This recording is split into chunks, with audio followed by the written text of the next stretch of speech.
Dance away. We've got a big topic today. Oh, my beautiful dance skills. Mad. It's Dance like away. I took years of dance or something. It is actually like that. It is very much like that. Amongst your many skills, including Facebook Rising Star, that we're moving into right now, that I absolutely love.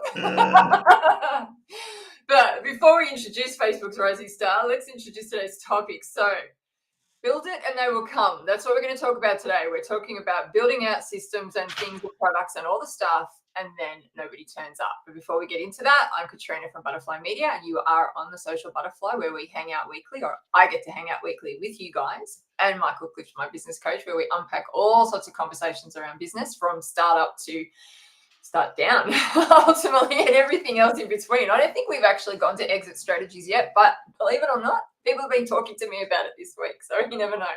But we talk about business building, systems, processes, hiring, firing, and everything else as well. As always, I'm joined by Michael Clift. Yeah, we haven't yet, right? Joined by Michael Clift, my business coach, and as I've just mentioned, Facebook's new rising star. Hi, Michael. How are you? Yeah, I'm fantastic. How are you? Nothing like a good title. Michael helps you achieve more by doing less, by mastering the chaos in your business. And he certainly does that, keeps me on track and a lot of other of his clients on track so that we don't go to the shiny new bright thing. Isn't that right? Yes, absolutely. Shiny object syndrome, amongst other things. I just want to preface that it's a big part of my amusement is that I've started doing a bit more on Facebook, because Facebook is not really my jam, and I posted like 17 reels, and all of a sudden Facebook's gone rising creator, and now I have this little badge, and it's hilarious. Yeah. I'm not gonna lie, it does make me feel a little bit good, but like also it's funny.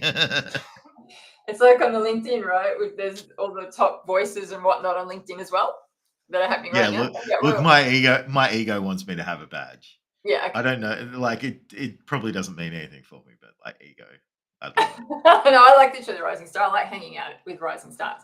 But today is all about a little bit about rising stars, but more about how we can sometimes get in our own way before we get there. So we're going to talk about building it and they will come. It used to be an old saying. In fact, I can see a Kevin Costner movie where he was building a softball field or something, and there was a saying in it where he was like trying to chase his dream, and they just said to him, "Build it and they will come." So it's very much come from somewhere, right? It's old, not so much old school, but definitely old way of doing things in relation to when we weren't able to interview or understand our market like we can now. So let's lean into the concept of build it and they will come, and why that might not necessarily be a good idea. Michael, what's your ideas? Oh, there's many ideas around it. Yeah. With nothing backing it up whatsoever. Okay, great. Which is not how I like to roll, but the thought that crosses my head is I feel like that has come from.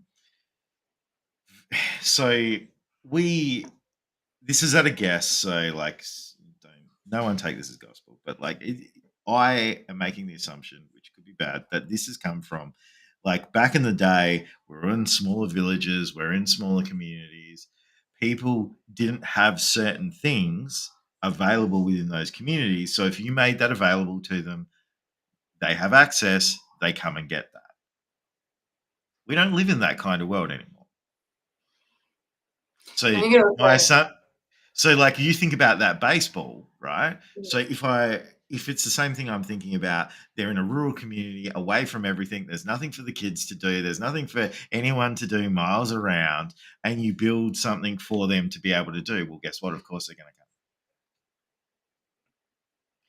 But that's almost... That is not how the world works. Yeah, that is not how the world works in like 90+% of situations, right? So like that's going and finding you being the only and having something that is so good that everyone has to have it, and they feel stupid saying no. You still have to market the thing. So let's step it back then. Let's think about where this is coming from is I'm speaking to a few people now in experience. Michael, you coached me through this because I used to build a lot of things and then I take it to market. I wanted it to be perfect. I wanted to have something to take to market before I went to it. entrepreneurs in the past said to me, just build a landing page, Kat, and get buy-in, literally get people paying for something before you start to build it. And I'm like, oh, that felt very wrong, right? I'm like, how can I sell something that I don't have, right? It was the supreme uncomfortable feeling. Life's changed since then. I haven't actually done that yet, but I'm very much about not building something until you know whether anybody wants it or not. In the words of Ash, I think his last name is Lean Startup. He says life's too short to build something nobody wants, right? So he's all about MVPs and getting things to that. But this has come from me just speaking to some people recently where they're in particular, a person who's building out a program at the moment. They're taking 25 years of coaching experience and turning that into a program that they've got sitting on the shelf anyway. They want to dust off the PDFs and dust off the PowerPoints. I was trying to think of the word, and turn it into a program. And they're going to launch it in July, and they want to come and work with me then. And I'm like, whoa, let's come back. Do we know whether the market wants it? And let's start marketing earlier. So this is all about building out something before you know whether the market wants it.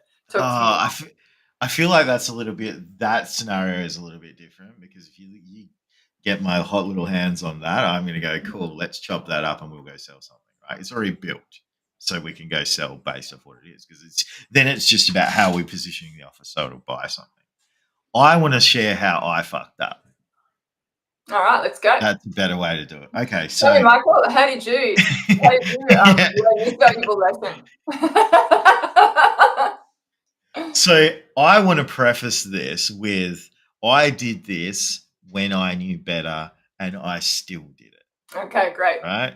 So I've spent years doing pre-orders and like everything from retail till we don't order stock until we have sales, to creating out like special offerings and bundlings and stuff like that, that we don't actually get all the things or buy anything or do any of the stuff until people have purchased it, because the overheads are too much and the workload's too much and anything to invest in it until we've actually done that. So I feel I'm going to say should know better. I don't like the word, but let's go with that. I should know better. You're qualified to make the next statement. Yeah. So then I've gone into, instead of for someone else helping grow businesses and teaching them all the things and supporting them and doing all that stuff, I'm going into business for myself to do it. So I'm like, all right, I need programs to sell. So rather than getting out there and talking to people and working on here's an offer and putting it together and then selling it and then building it out, in the first, like over the space of the first 12 months of having my own coaching firm, agency, whatever we want to call it,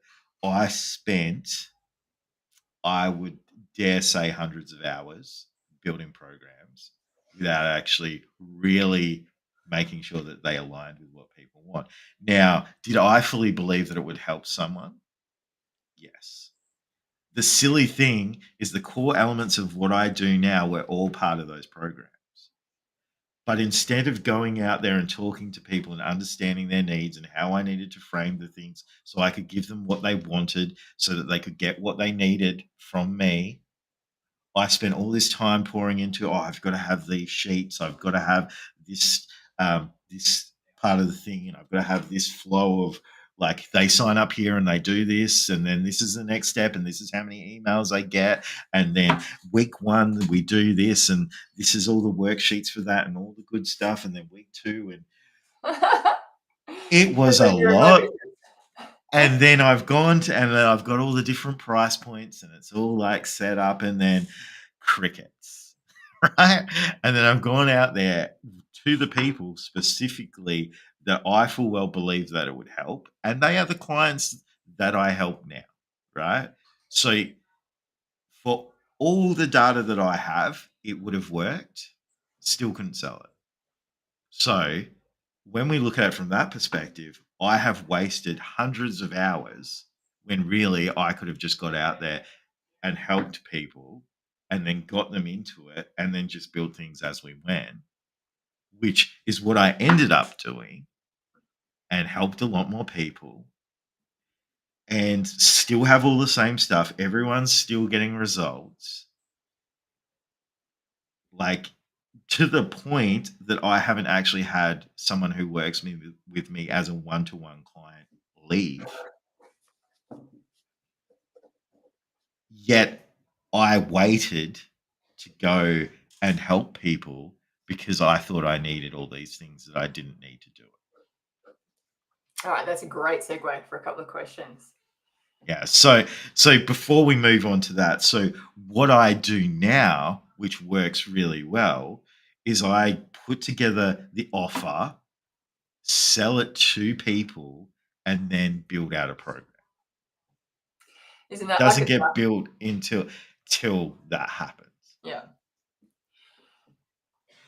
So that I Because, can say that from personal experience of working with you. When I first was working with you, I was working with a particular product that I've since grown, but I didn't have an offer out, and I was trying to build out all this other stuff. And you're like, well, number one, why don't you go back to basics? And number two, let's run with this offer for a while, see who'd be interested in buying it in this particular way that it looks for this particular price and this particular style of doing things. And then because I was able to, for instance, do 3 posts a week with people, then we could look at what else they needed, get that result, and then from there build out other results, right? Instead of going, what's the shiniest way I can make this look in a space where I don't fully understand what they need yet.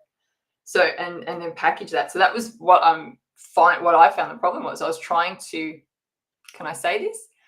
Shine a turd?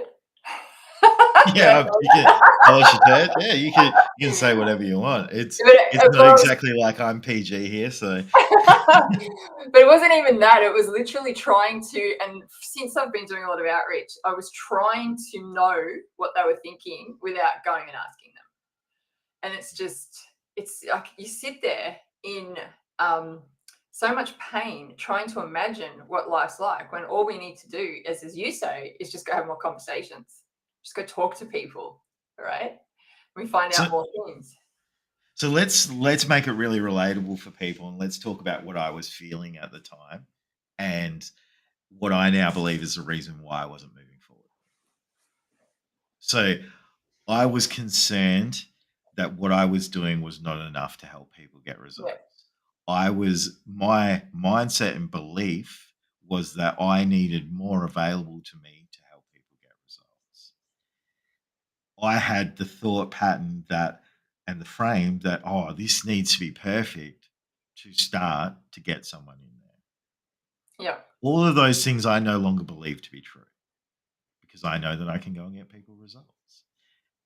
And the thing that really gets to me is that I fully believe that I should have known better because I have done all these things differently. It was just I changed from what I was doing, and then I've just gone, okay. And it was, let's just strip it right back. It's fear. It's fear of, you know, am I good enough? What if they say no? What if I don't get the results? What if they say yes? Yeah, what if they say yes? Like it's all of that. And there's no way to know until you go and do the thing. And it's like, okay, so what would actually happen if someone said no? Well, nothing. I go and talk to the next person because not everyone wants my help or needs my help. Not everyone's ready to have help, and that's okay. So, what if I can't deliver results? Well, then, you know, why am I helping that particular person if I can't deliver results? I need to sort my shit out, right? And if I'm not confident that I can deliver results, I probably need to go and find some people that I can help and work on delivering results for them and learn doing the thing so that then I'm confident to deliver results for people. That's key. So if you're not confident, if you think I can't do it, it's either a mindset or a skill set. Yeah. So I sat down with someone yesterday who brand new digital marketing agency doesn't have their first client yet. So they're building out all the things, Yeah. right? Like all the things. And I'm like, okay, cool. Let's talk. And like I'm not going to tell you what to do. I'm going to tell you what I'm doing with my clients because there's 6 of you. you digital marketing people in my What do you mind. mean? I thought there was only one of us. I talk to you like what I'm doing with my clients and how we approach it, and then I'm going to provide you with a suggestion of how I think you can get clients in the quickest possible way. And that was go and work with 3 to 5 businesses in your target market for 60 days, delivering results for them. Oof. Because you will iron out all the kinks, but don't do it for free. This is what we do. We go, hey, I would really love to do this. I'm new. I'm working on this. This is what I'm aiming to deliver for you. Over the next 60 days, this is what I'd like to work with you to achieve. And when we achieve that, I would like a testimonial from you and 2 referrals to other business owners that could benefit from that. Beautiful. I love it. I often say a case study and 3 referrals, right? That's what I'm Yeah. after. And that's a transaction. I can hear my friend, if she hears this right now, it's a transaction. There's nothing free in business. There's the Absolutely. Yeah. transaction. Because you say, you go, oh, I'll do it for free. Actually, you're not doing it for free. You're costing them time. Because you can't go and do digital marketing for someone. This is just as the example that I have, for free, because you don't have enough context just by looking at what they're doing already to know who their target market is, who their ideal client is, what messaging we need to put out there, what they want people to do as an end goal, whether it's purchase from a certain thing or whatever that is. You need to spend time with that person, so they have to give up time to be able to work on that. Is there benefit to them? Absolutely, if you do a good job, but it's still a cost. Someone's got to pay. Yeah, absolutely. All right. So instead of building it and they will come, instead what we do is we have our idea of an offer of what we're good at, what we think we can do for someone, and then go find a couple of people to do it for. Yep. And we do it for an opportunity of a case study or a referral, or a case study or testimonial, and 2 or 3 referrals. But you put that value down. Like I say 3, you say 2, so that's fine. So 2 referrals. That's it. That's if you're starting out brand new. Yep.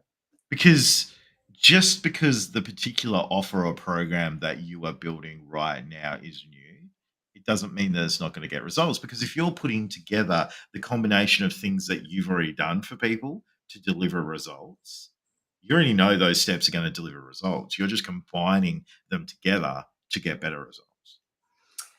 And if you don't know and you're testing an idea, well, then that's what you're going to learn over the next 60 days. It's like, well, does it work or not? There's so many different ways that we can roll that, and that really comes down to the offer. So what I would say is we build after we've found the people that actually want it, because what we've got to go and do is actually test the market to see if we're putting something out there that people want. Because why are we building it otherwise? No one needs another course. No one needs another program just for the sake of a program. Because if you're just building it because you think this will be great, this is going to get me money, it's all about you. Nobody cares about you. I know it's a horrible thing to say, but they don't. And if you just go out there and you're like, buy my course, it's me, blah blah blah. Well, you're boring. They don't care. It's going to be about like it's true. And like I'm not trying to be horrible. I'm just trying to put it in perspective. Is that it needs to be about them for it to be interesting, which means it needs to actually be something that they want. So, and the only way that we know that is we go test it in the marketplace. And one of the very first coaching programs that I went through, which is by a lady by the name of Terry Levine, which very good at what she does.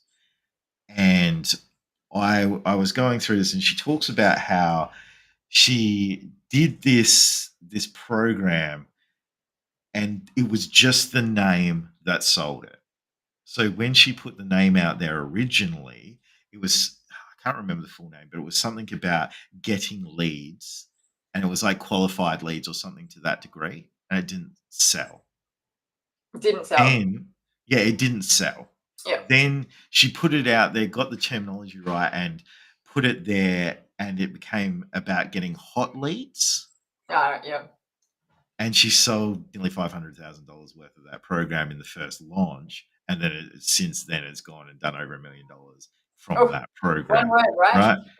And she's like, I don't even know what a hot lead is. It's just the terminology that they want, because it's like, for her, it's a qualified lead. Like, this is a person that wants to buy your product, right? But in her mind, it's not a hot lead. Now, this is just off the, like, obviously I'm not speaking for her. I'm just going Yeah. off what has been said. Like, But it's I just the way remember you from position her the saying, offer. yeah. And so we don't know what people want. The program's exactly the same, but until people buy it, if we're spending hours making it, it puts a lot of pressure on ourselves, because a lot of people that, like, you think about it from a business, we've only got a certain amount of resources, and it's generally money and time. Whether it's um, money, obviously, is money.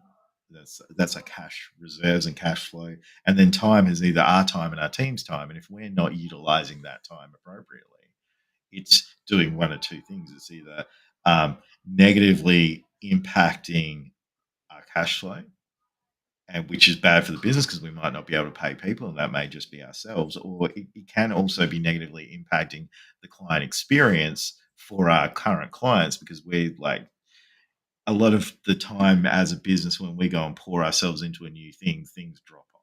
And we go, oh, where everyone's focused on doing this and doing this. What happens is, over here, everything else is just dipping and going down. And So I want to talk into more around building and they will come, the feelings that are going on. So you've spoken about fear. For me, I've done it. My business has been going 5 years. I've built out that many programs. When you met me, you went, oh my God, I can't believe what you're sitting on. So I've built this stuff and never released it. I've got lead magnets, actual full-on 5-module programs built out times 2 or 3, ad courses.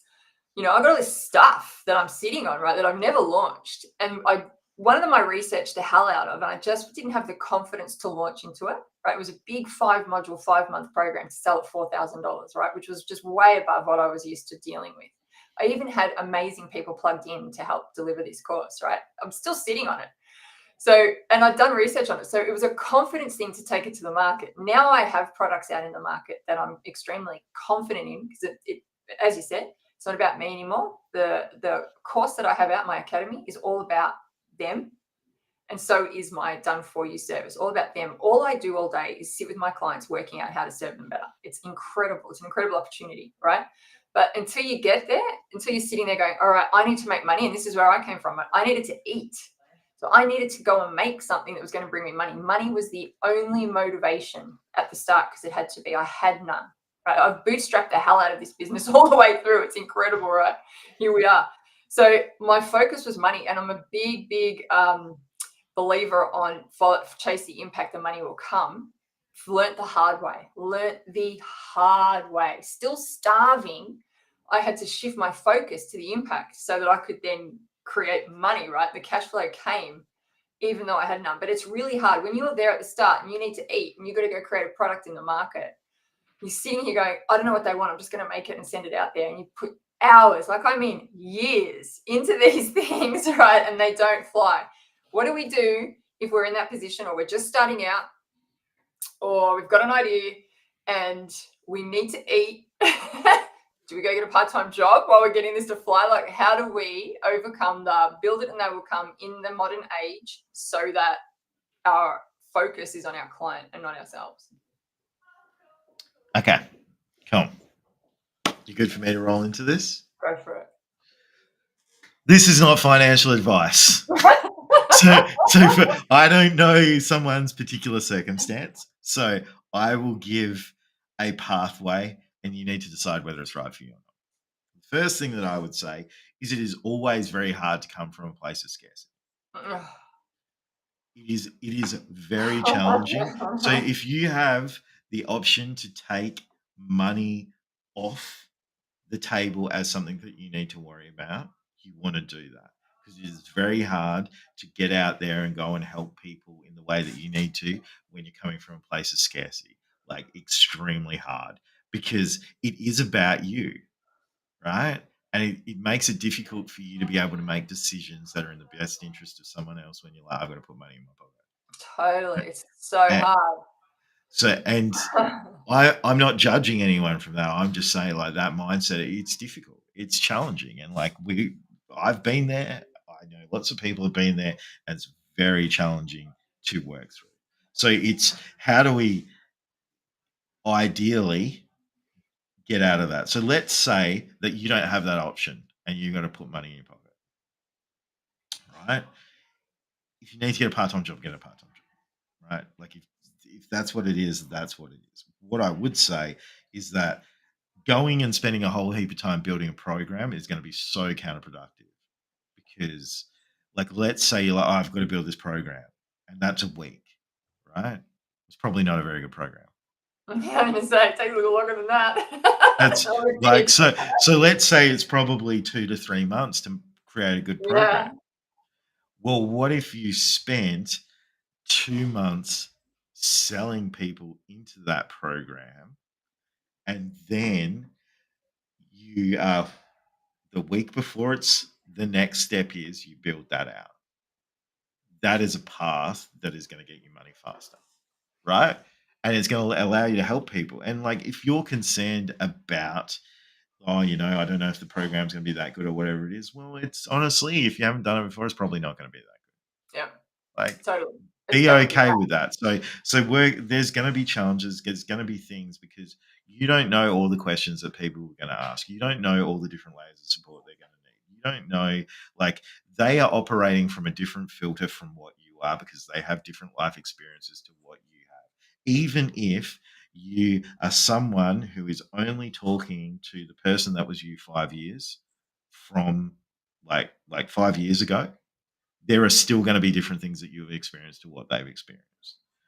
And people learn in different ways. There's a whole heap of stuff. So what I'm saying is if you need to do a alpha test to a program or a beta test to a program or whatever that is, do that. And you can do it as a 50% off and 80% off or what it like, or you can, if you're reluctant to do the discount because it's very hard when you're coming from scarcity, remembering that like we always want to discount with a purpose, not because we're scared something's not going to sell. It's for a purpose. It's we need cash to keep going from this point of view. It's we're using it to acquire a customer. That's a whole nother topic, but I just wanted to highlight that. Yeah. You can always just do extra work, right? Like if you're there and you don't have money, get 10 people in a program and then throw in everything.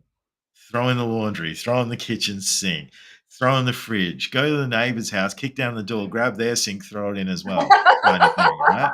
Right. Like But yeah, over deliver. Because when we talk service products, for example, right, is what tends to happen when we build them out. We want to put everything in and people don't need everything. So rather than you creating this course that has absolutely everything, create it so that people are going to get the outcome that they want. And what I mean by that is don't create it, have the outcome, go, this is what I'm going to do to get that outcome. So you've got a loose framework, then go and put that to the market. Then all the extra stuff that makes it even better. And they like, when we were to say, okay, let's use an example. When we were building out your social media program, we're like, okay, cool. This is going to get them the outcome that they want for social media to bring leads in.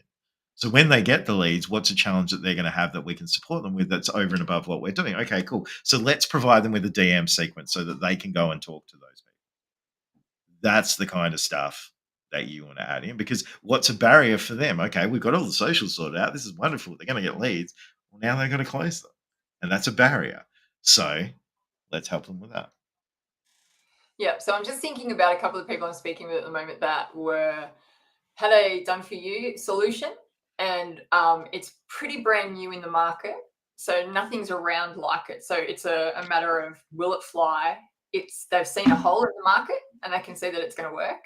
They're like, will it fly? And they're like, oh, how do we even talk to people about this because it's pretty new in the market, right? So what they've done is pull back and thought about creating a program instead around it. And I feel, because hindsight's a wonderful thing. It's so easy to sit from over here and go. Here's what I would do. I'm not going to say what anyone else should do. Here's what I would do if that was the situation. So I found a hole in the market. Now the problem that we have is if we look at the buying curve, and I'm having a mental blank on the name, but like we've got very early adopters, then we've got the early adopters, then we have The mass. Yeah. And then Half you the mass, have, half the mass. yeah, half the mass. And so these very first people are the people that are going to buy it, right? That's 1 to 3%. Yeah. That's all So you need. which means that's great. That's who you're targeting first. Do you know how you get to those people? You go and talk to 100 people a day. Yeah. That's what you do. So what I would do is I go, okay, I've got the framework. This is what it is. This is the outcome it gives you. Very new, very exciting. You're going to be in front of anyone else. Like, Yeah. so we're like, you're talking to the people that want to be out there breaking the like ice breaking and like trail breaking. That's what I was looking for. Like, You they're the want to be a people that are vibrant. laying That's the path for others, right? So from that perspective, the only way you can find those people is having more conversations. So I'd have the framework, the outcome, and then the focus is going and finding the first, let's say it's 10 people. Well, 4 to 6 hours of my day, first thing before I do anything else, is just going and talking to as many people as humanly possible. That's key. That time frame is key. Yeah. That's And how that long it takes. and I will, because of the way that I operate, I would do two things from that is I would have online and then I would have in person. So I would have set time where I'm going out in person and talking to people, but I wouldn't want to go to like when I'm talking to 5 or 10 people at a coffee. I want to go to the places where there's 30, 50, 100 people in a room so I can talk to more people. Yeah. And then find out what the answer is. So Yeah. let's And round it up. Kind of round it all up a little bit. So around the build it and they will come. Ultimately, whenever I have people come to me with their branding or they want to go on Instagram or they want to do all these things and I say, what's your product and how many people have you served so far? And they say none. I go, okay, don't worry about any of that, right? I, as a social media organic marketer, say to people, leave social media alone, go get clients first, right? If you're going to go out as a first timer and use social media without any platform or any following and to try to make sales, forget it. Go to your network and go start talk to people and go get those first 5 in. Get the first 5 in just on, as you've said, a transactional, I've got to get a new word. I don't want the freebie. A transactional freebie. It's the worst word. But a transaction where I'm going to learn, because seriously, as you know, the first 60 days of serving someone, no matter like you've got your core framework and then each client is different anyway. yeah, So then you get better at that. you just think about it as bartering, right? Like it's old school bartering. Totally. I We're think just it's the taking lesson. money out of the equation. Yeah. And so it's the lessons in that 60 days that I want to sort of reiterate that you learn around your product and what it's got to do and how it works. So that instead of building it and they will come and wondering why you're getting crickets on your next course or your next offer or wondering why the offer's not landing, it's because you don't quite know yet what they want. And we need to go to the market to find out. They've got to learn. And taking it the layer deeper is because people are, I don't want to work for free. I want to go, don't want to do this. Well, firstly, you're going to get testimonials and referrals. So that's great. Secondly, if you work with 5 people and you do a really good job, the chances are that at least 1 or 2 of those is going to become your first and second client. Totally. And suddenly you have clients. So not only do you have social proof of I've gone and worked with these people to have the thing, you actually have paying clients. And then you go and get the next people. And it's absolutely normal. Like most companies would probably start that way. I say nearly everybody I know has had a free time period when they first started somewhere along the line. Well, if you're starting off firstly without anything else, so like you go and you go, oh yeah, but I see those people that just start up a company and they ramp up in 2 seconds. They're the people that already have built other companies, and what they tend to do is the next company they build is fed from the last company, Yeah, with all the or lessons. it's and also client base as well, Yeah, or it's fed from the relationships that they have built through business over a period of time with those people that know, like, and trust them and know that everything they do is going to benefit the people that they're working with. So yeah, they get fed through that, and that's how that happens.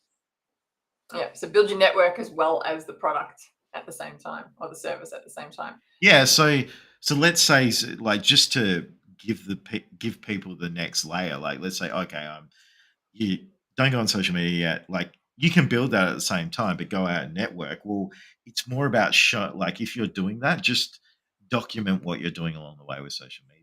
But Totally. then every time you meet everyone, like so, I went to a different networking group that I haven't been to for for a while. I've actually got a list of all the people. So part of what my this afternoon will be, that was yesterday, is actually going and connecting to all of those people on social media so that they then come into my world.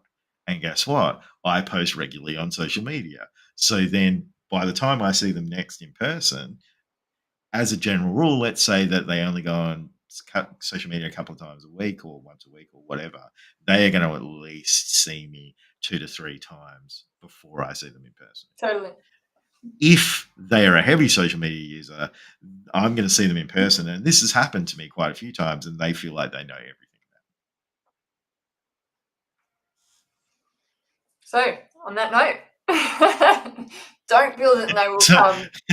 My opinion and what I work with people on and what I'm doing with all of my clients is we don't build things first. There are some things you need to build frames for, or you need to, like, I'm working on something right now that I have to have the venue for it.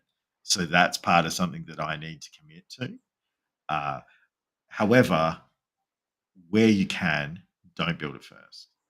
Have an understanding of the frame of how we're going to take them from where they are now to where they want to be, and then create the offer and then build behind that. Yeah, that's beautiful. It's the best advice ever.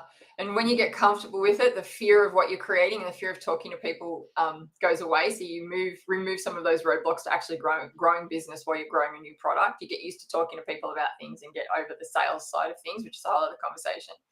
And you learn. It's just what you learn. Like, I can't rave on it about enough. What you learn about people when you start talking to them, Michael, you know that. We talk to people all day long, and then when it comes to our business, we're like, it's kind of like, no, let's go talk to them. Let's go find out what is wrong. We become problem lovers. Communications, expectations. Katrina laughs because she has to listen to that all day, every day. And so do all my other clients. And, everything we do is based off of people. And when we work with people, we need to have clear expectations of what's going to happen. And we need to have communication along the way. And what we're doing with this is no different. Yeah, and it's just a bit of bravery on being clear on your communication sometimes, isn't it? It's like, why don't they get it? It's like, because I didn't tell them that. I thought I did. I said it in my head 5 times. What do you mean I didn't say it in real life? So, all right. So build and they will come.